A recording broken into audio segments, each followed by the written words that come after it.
मी स्वतः डॉक्टर राजकुमार अडकर, सुयश हॉस्पिटल माढा संचलित व्यसनमुक्ती व समुपदेशन केंद्र माढा।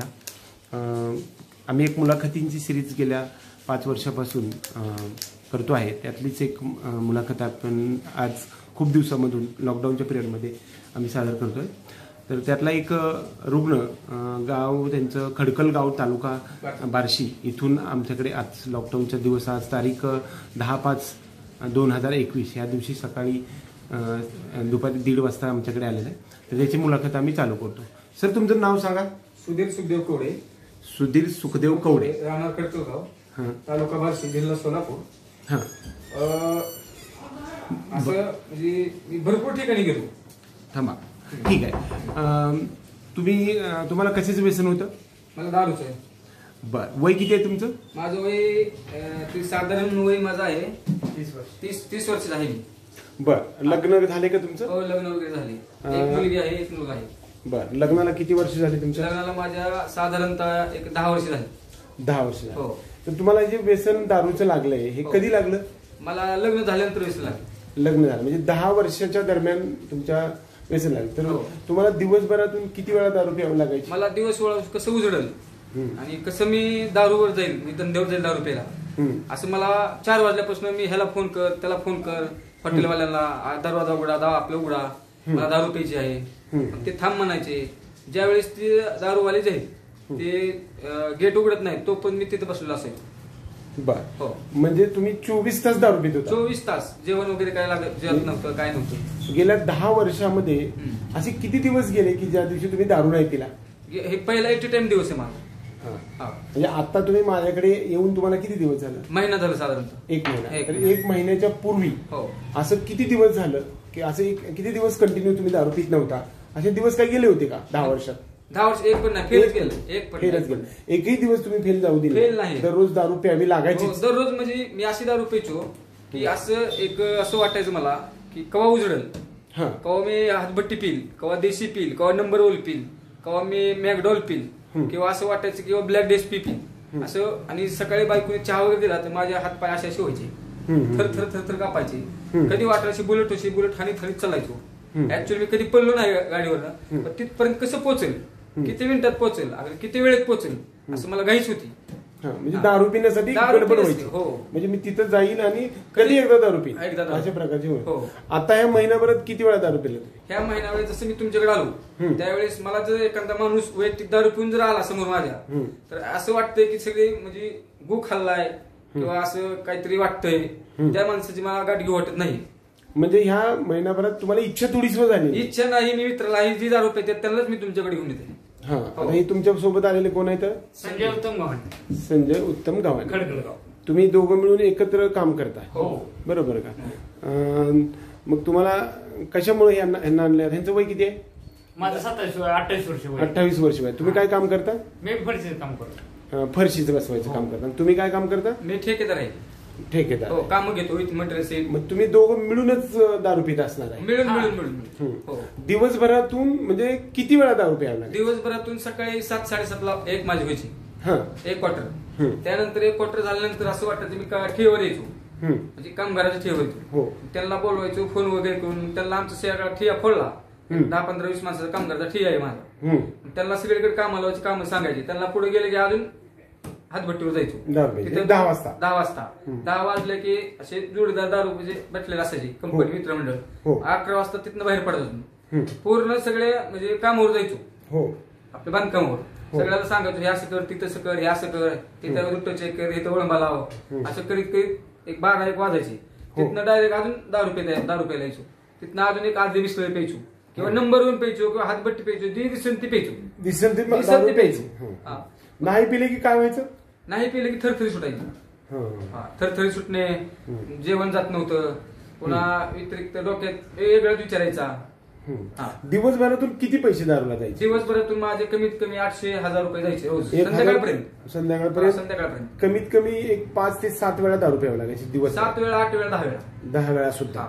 म्हणजे असंच प्रकारचं जर तुमचं सिच्युएशन असती तर कदाचित मी जगलो नसतो असं वाटतंय. हा. मी जर समजा हे आमच्या मंडळीनं एक तुमचं फेसबुक आपलं काय आपलं युट्यूब वगैरे बघितलं त्यावेळेस तिला समजलं की इथं खात्रीशीर दारू सुटते. मग संध्याकाळनंतर आम्ही दोघांना बोलत बसलो. बरोबर. ती म्हणले असं असं उद्या जायचे. आमचे सासरे आले. हो. रामभाऊ करडे. रामभाऊ करडे. गाव कुठलं? खडकल गाव. खडकल. तुमच्याकडे सासरी तुमच्या घरी तुमच्या मिसेसने त्यांना बोलून घेतलं. आपल्याला इकडे जायचंय. आणि माझ्या अगोदर आमची एक हे जी वस्ती आपली वाघमाडी वस्ती. हो. ती तुमच्या पैसे आलेली होती. हो. त्यांची जावई खूप दारू पित होती. अमोल वाघमाडे हा माझा मित्रच आहे. सॉरी आपलं अमोल वाघमाडेच म्हणा थोडक्यात. हो. त्यांचे दाजी काही दारू पित होते मोठी. ते त्यांच्या वडिलांनी सांगितलं की आमचा जावई असं खूप दारू पितोय. त्याला माड्याला घेऊन जावं. म्हणजे मला माड्याला घेऊन जावा. आमच्या सासऱ्याचे भरपूर जमते. त्यांनी सांगितलं. मग माझ्या संग आलेले गोरे असे भरपूर मित्र आले होते. त्यांनी उचलून मला आणलं. इथपर्यंत आणलं. येताना तुमची कंडिशन कशी होती? येताना मी कुठं आलो हे मला कळत नव्हतं. एकदम फुल दारू पिली. फुल दारू केलं होतं. त्या दिवशी किती दिवस जेवणच केलं नव्हतं तुम्ही? मी जेवण म्हणजे हा माझा विचारच नाही. जेवत नव्हतो. संध्याकाळी फक्त अर्धी भाकर खायचो आणि झोपायचो. सकाळी पहाटे 3 वाजल्या की गार थंड पाणी पिऊ वाटायचं. थंड पाणी फ्रीज मधलं. अक्षरशः मला थंड पाणी द्यायला आमच्या घरचे वैतागले होते. थंड पाणी का पिता? म्हणजे मलाच कळतो. मी थंड पाणी पिलो की अर्धा पाऊण तास झोप लागायची. म्हणजे आपले जे आतडे शरीरामधले सगळे असे चाव चाव करायचे. म्हणजे गरम झाले असं वाटतं. आणि थोडं मी फ्रीज मधलं थंड पाणी पिलो एक 10 मिनिट मला बरं वाटायचं. त्यानंतर कोरड्या उलट्या व्हायच्या नाही दारू पिल्यावर. म्हणजे ते शरीराला मला सवयच लागली ती. मला असं वाटायचं मी दारू नाही पिलो. आमचं व्यसन कसं होतं की आम्ही कवा उठतात किंवा बारशीला पोचतात दारू प्यायला. मग तिथे 1 ग्लास जरी पेलो आम्ही किंवा 90 जरी पेलो तर मग आराम सगळं. सकाळी उठायचं. दुसऱ्या कामापेक्षा महत्वाचं दारू पोटात टाकलं. आम्हाला महत्वाची दारू होती आधी. वयाच्या 28व्या वर्षी ही गोष्ट आहे. तुमच्या तर 30-31 वर्ष. वयाच्या 30 किंवा 25व्या वर्षी 2 वर्षाचा फरक आहे. 2 वर्ष. तुम्ही जर अशा प्रकारचं गारद व्हायला लागली पिढी वयाच्या 28व्या वर्षी 30व्या वर्षी तर आपल्या देशाचं भवितव्य धोक्यातच आहे ना असं म्हणता येईल शकेल. तर दुसरा प्रकार असा की आता तुम्ही ह्या महिनाभरात किती वेळा दारू पिला? मी दारू जर कोणी असं माझ्यासमोर पिऊन आलं तरी मला त्यांची इच्छा होत नाही त्यांच्याशी बोलायची. गाठ पडत नाही. उलट येतात मला. तिथे दारू पिऊन आले माझ्यासमोर. आता आम्ही मित्र दोघं मला उलट येतात. एका कामावर आम्ही गेलो. हो. मग मी पेलेलो होतो. आधी तुमच्या दवाखान्यात हे आलता. हो. मग ह्यानंतर हे म्हणलं असं असं आहे म्हणला संजय म्हणला तर आपण जाऊ. आपण 2 जण जाऊ. मला कुठे पुढे शाळेत म्हणला लॉकडाऊन आहे म्हणला आपण कुठं तरी बाहेरून कुठं तरी जाऊ. पण त्या दवाखान्यात जाऊ. म्हणजे दारू प्यायला कसं आम्ही जातच होतो लॉकडाऊन मध्ये तसं दारू सोडायला सुद्धा कसं लॉकडाऊन मध्ये जाऊ. मग आम्ही 2 जण पुन्हा कसं कशा मार्ग गेला आमच्या मला माहिती. वाटेत पोलिसांनी अडवलं. एकदा अडवलं आम्ही. तुमचा ते तपासावर आम्ही दवाखान्यात चाललोय म्हणलं. त्यांना काय आम्हाला काही अडवलं नाही. त्यांना सोडून दिलं आम्हाला. बर. तर आता म्हणजे तुमची पण इच्छा आहे की मला पण ह्यातनं बाहेर पडायचं पण पडणं होत नाही. हे वाईट आहे हे सगळं मला माहित आहे. परंतु त्यातनं बाहेर पडता येत नाही म्हणून आपण सगळे गोष्टी अडचणी घेऊन माझ्यासमोर आलेल्या आहेत. आणि एकंदरीत तुमच्या जेवणामध्ये आहारामध्ये किंवा घरातल्या वातावरणामध्ये किंवा आर्थिक परिस्थितीमध्ये काय सुधारणा झाली का? 1 नंबर सुधारणा झाली माझी. असं वाटतंय की मी जगलो नसतो. असं वाटतंय की 3-4 महिन्याचा एक सुट्टीदार होतो ना त्यांच्या. मी खूप दारू पिली. खूप असं वाटायचं की दारू पिली जमत नाही. जेवण जात नव्हतं. आणि मी जसं तुमच्याकडे आलो तसं मी एका टायमाला संध्याकाळी संध्याकाळी होते सकाळी मी रोज उठून माझी बायको मला 3 चपात्या घालते. पहिली मला 1 चपाती पण जात नव्हती. चहावर असायची. आता 3-3.5 चपाती जातात. जेवण चांगलं चाललंय. 1 नंबर जेवण. घरामधलं वातावरण वातावरण सगळे गोड बोलतात. शांत राहतात. आनंद राहतात. खुशखुशी राहतात. आई वडील बायको लेकरं सगळी चांगलं सगळं आनंदी राहतात. पैसा पण भरपूर आहे. म्हणजे आता पहिला जो पैसा वायफळ 1000 रुपये रोज जायचे ते पैसे तुम्हाला संसाराला लागल्यासारखं वाटत. असं वाटतं की आपल्या खिशात राहिले ना ते पैसे. ते खिशात राहिले. आपलं व्यसन काय होतं आपण समजा मित्रांना चहा पेलो किंवा काही केलं एवढे 10-5 रुपये आपलं जाणार. तर तुम्हाला गावामध्ये किंमत वरचीवर कमी झाली होती असं वाटत होतं? असं वाटत होतं मला. आम्ही चौकात फिरतच नव्हतो. म्हणजे तुम्हाला कोण किंमत देतच नव्हतं? किंमत देण्याचा विषय नाही. किंमत देत होती. किंमत कोण देणार? दारू सुट्टीवाडीच. मग आम्ही काय करायचं उठलंय आपला आंघोळ केली, हम्म. चहा पेले हम्म. की बारशी. दारू प्यायला. हा जेव्हा तिथं जाऊन एक क्वार्टर मारीन हम्म. तेव्हा मग सगळं कामाचं चालू आहे. सुचायचं आपलं. तोपर्यंत डोकं चालतच नाही. हा. मग घरच्या संघ वाईट बघतं, आई वडिला संघ वाईट दिसत त्याला बघतं. दिसत त्याचं बरोबर वाईट वाटतं. अहो, असे निशाण मित्र कंटिन्यू दारू पित होते, हम्म. म्हणजे हे फेल गेले. काय गेले? हे संपलं यांच्या आयुष्यात संपलं. हे मेल्याशिवाय 2 सुधारणार. महिने 3 महिने सुट्टीत आहेत. मेल्याशिवाय सुधारणार. हा त्यांचे हलवे आपले म्हणायचे, हे मेल्याशिवाय सुधारत नाही. हम्म. हे असे भरपूर मला म्हणायचे, तू वाचत नाही, हम्म. तू जाणारच आहे, हम्म. तू मेल्याशिवाय दारू सुटत नाही तुझी. आणि असं तुम्हाला पण वाटत होतं? हो वाटत ना. मला सुद्धा तुम्हाला असं वाटत होतं का दारू सुटत असते म्हणून? मला का? मला वाटत नव्हतं माझी दारू सुटत. आमच्या इथं जवळ- येताना सुद्धा तुमची येण्याची इच्छा हा येण्याची इच्छा होती का इथं? नव्हती, येणार नव्हती माझी इच्छा. हा, बळत आणलं बरं होतं. झालं बरं. आणि ह्या मित्राने ह्याला बोलत आणलं, हा आणि ह्या मित्रानं मला बोलत आणलं.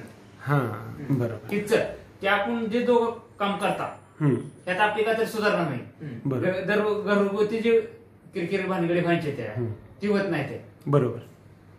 तर तुम्ही खूप छान मुलाखत दिली. तुमच्या दोघांची पूर्णतः नावं अगदी पहिल्यांदा तुम्ही सर तुमचं नाव सांगा. सुधीर सुखदेव कवडे, राहणार खडकलगाव. सुधीर सुखदेव कवडे, राहणार खडकलगाव, तालुका तालुका बार्शी, जिल्हा सोलापूर. जिल्हा सोलापूर. हो. तुमचा मोबाईल नंबर एकदा सांगा. माझा मोबाईल नंबर 9511 9511 77 77 30 97. 3097. हो. म्हणजे ह्या मोबाईल नंबरवरती जर कोणी फोन केला, हो आमचे युट्यूबचे ग्राहक असतील हो, हो. किंवा फेसबुकचे ग्राहक असतील, हो, हो.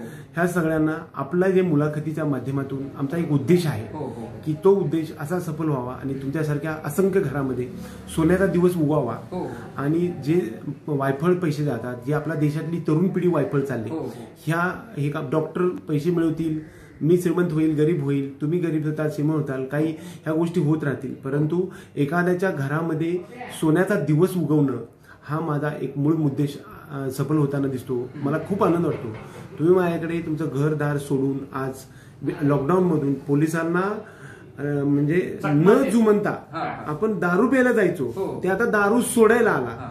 म्हणजे हा जो बदल आहे हो. तो तुमच्या आयुष्यामध्ये फार मोठा बदल आहे. तुम्ही आणलेला जे तुमच्या सोबतचे मित्र आहेत त्यांचं नाव एकदा आणखी सांगा. संजय उत्तम गव्हाणे, संजय उत्तम गावाने. तुमचं सुद्धा गाव राहणार खडकलगाव, खडकलगावच जिल्हा आहे. सोलापूर. तुम्ही दोघं मित्र आहे. बार्शी तालुक्यातील 8805 88 05 06 06 0144. 0144 ह्या मोबाईल नंबरवरती ग्राहक विचारतील. तुम्हाला तुमचे अनुभव सांगा. हो. तुम्ही त्यांना भेटायला बोलवा. तुमच्या मनातला सगळा किंतु परंतु सगळे त्यांना सांगू शकता आणि त्यांच्या आयुष्यामध्ये जो दुःखाचा दिवस आहे ते पुन्हा सुखामध्ये यावे अशा प्रकारची आशा व्यक्त करून आमच्यामध्ये दुःख होतं, आम्ही सुधारलो त्यात. ओके. तर ह्या सगळ्या गोष्टी आपण ह्या मुलाखतीचा आपण शेवट करूया. हो. धन्यवाद. हो, हो.